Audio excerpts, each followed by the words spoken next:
My name's Nick Pope, formerly with the British Ministry of Defence. Since 1950, the British government has received over 10,000 UFO reports. Now, responsibility for this subject rests with the Ministry of Defence, whose remit is to look for evidence of any potential threat to the United Kingdom or anything else of any defence significance. From 1991 through to 1994, I was the desk officer responsible for these investigations. Most UFO sightings turned out to be misidentifications of things such as aircraft, satellites and meteors. But in around 5% of cases, no explanation could be found. And these cases included incidents where reliable witnesses, such as police officers and pilots, reported structured craft performing speeds and manoeuvres significantly in excess of anything that they'd seen military jet aircraft perform. Other cases, including in this category, involved UFOs tracked on radar and incidents where photos or videos were produced and where the MOD's technical experts found no evidence of any faking.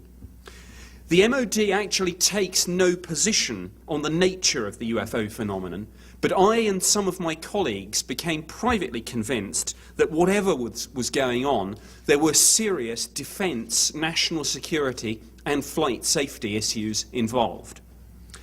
In March 1993, I investigated a case where a UFO was seen by about 60 witnesses, including military personnel at 2 Air Force bases. Witnesses included a patrol of Air Force police and a meteorological officer with 8 years' experience. Now, this latter witness described a triangular-shaped craft moving in an erratic way. It was midway in size between a C-130 transport aircraft and a Boeing 747. He said it was emitting a low-frequency humming sound, and he said it moved slowly at first before accelerating away to the horizon many times faster than a military jet.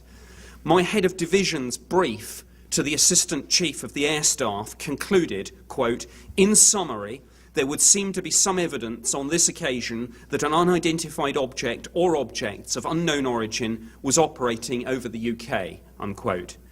The case file, published on the MOD's website, also mentions related inquiries from the US authorities, asking if the UK had a black program that might explain some UFO sightings involving large triangular-shaped craft. Now, that's interesting, given the US government's public position that UFOs are no longer investigated.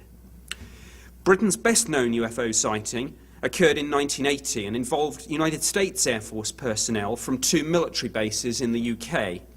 There were multiple witnesses, and an object was seen to land in a place called Rendlesham Forest.